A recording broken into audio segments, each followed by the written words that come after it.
Anytime you have a change, first of all, it's a great opportunity for guys who maybe weren't performing the way they thought they could perform. For them, you know, maybe they were in the doghouse for whatever reason. It's a great way to start anew. Now, is there open competition? Yes. However, and certainly guys that have had some significant production the last year are going to have some, you know, early opportunity. And there's not a lot of it. I mean, you know, if you look at it offensively, we had our top three catchers. We have our top three catchers back, the two wideouts and Luke, but yet we averaged like 5.5 yards an attempt. So it wasn't like we were piercing people throwing the ball. But certainly they've had production in a game. You know, defensively, I think we lost our top four production guys on defense. And so, but when you say is it an open slate and everybody's starting over, they are in some ways, but we're not going to not look at a guy who was productive last year and say, well, you got to prove it to us. Well, we got 12 games they proved it to us. So does that answer your question? Yeah. And reps, maybe a lot of people are asking about the quarterbacks in particular. How do you manage that? Quarterback position, anytime you start with a new quarterback, it's a hard management issue because there's only one ball and only one play and only one guy can do it at a time. So we're going to try to give them, the way we structure practice, we're going to try to give them plenty of opportunity and plenty of reps. I can tell you this, guys, that the quarterback position will not be settled by the end of spring. I mean, this is a body of work over time. And, you know, once we get to a decision on who we go with, you know, sometimes it's still not settled until we go out there and perform and see if we can move the chains and score points. So we're not going to do a day trading, this guy's winning, this guy's losing. We're going to go through spring. We're going to mix it up, try to equalize reps. The guys who are producing the best are getting more reps. And so we'll just evaluate it as we go. You talked about establishing a brand. Mm-hmm. What do you want the brand for Tennessee to be? Well, I had a meeting with the seniors, and that was the first thing I talked about is what do you want people to say about our team when you see them play? And it was a good brainstorming session. It's interesting to hear their comments, and you know, the words such as discipline comes out. A team that's disciplined, meaning they're doing what they're supposed to do. They're not looking sloppy. They're not having unnecessary penalties. They're not killing themselves. They're situationally smart.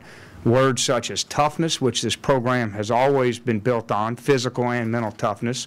Effort, which, you know, it's flying to the ball every snap, and playing with great team competitive spirit, meaning you're never affected by things that go bad in a game. You're not over, you know, you don't get too excited when things go good.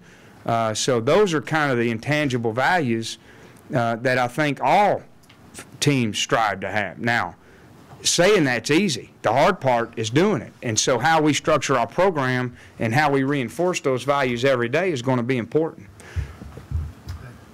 Derek, you mentioned attrition as part of transition, and it is. With this program, an unusual circumstance, been through twice. Mm-hmm. For kind of looking long term, how concerned are you about the overall numbers and depth as you've looked at? Long term, I'm not. Short term, I'm very concerned. I do think that over the course of a couple of recruiting years, we'll start getting a lot of stability. I think the players will enjoy being a part of the program, but we do have some short-term concerns that really can't get fixed. I mean, we are extremely thin in a lot of areas. We have a lot of inexperience in a lot of areas, and that's only going to get fixed in time. Coach Dooley, at the Tip-Off Club, you talked about a character education program that you're implementing here. What exactly is that? Who's running it? And how have the players kind of received it? Well, I think it's beyond character education and really think in terms more of player enhancement outside of football. Okay? Player enhancement. Now, what does that mean? Academic support is certainly a part of that, which we have a great academic support system in now, but we're working on maybe altering academic accountability. Character education is a component of teaching behavior, choices, consequences, right, wrong, how to be good citizens. I think life skills is an important part of that.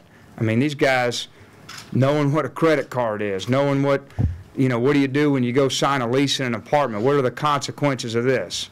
That's important. Spiritual growth is important. I think a medical support is important, whether a guy needs psychiatry, psychology, rehabilitative work.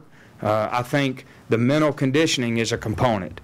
Motivation, mentoring. I mean, all this goes into player enhancement, and I think it's our responsibility in this program to help foster that, because this is probably the most important 4 years of a young man's life. It's the time he leaves his home, he thinks he's ready to take on the world. All right, the world will eat them all alive right now. We all know that. So we try to take a responsibility in developing them for 4 years. So when they leave out of here, they're better people. So that's now, how have they responded? We don't have all that in place. I mean, it's been 2 months. And, you guys are wondering, why am I not out there speaking? It's a lot. I'm trying to put all this stuff in. So, it's going to take some time. I think they're going to love it. I do. And they already have appreciated, I think, some of the things that we've done. But, again, it goes back to, ultimately, that's mission one, and we got to win. If you do those two things right, you got a heck of a program. How much tape have you looked at in trying to evaluate your personnel? And secondly, has that led you to any position changes starting out in the spring? The position changes, the only thing we've really done right now is, we've done two things. Austin Johnson, we moved to linebacker, and it wasn't because of film. It was really because we were heavy at fullback and light at linebacker, and he's a good body type and can play that position and do it well. And Rod Wilkes is moved to safety, same reason. Heavy at one position, light on another. Well, who at that position could play the other? So now, as far as how much film I've watched player tapes on all the guys that played, formed a general early opinion on their physical talents, but beyond that, I'm going to evaluate them on the next 15 practices and then training camp and then how they play next fall. But we had to start somewhere. Especially the hardest part, special teams. Putting everybody in your coverage units, that's the hard one. Coach, you mentioned earlier in a response to Dave's question that you were a little concerned short term with attrition and depth. How physical will spring practice be? It's going to be physical. I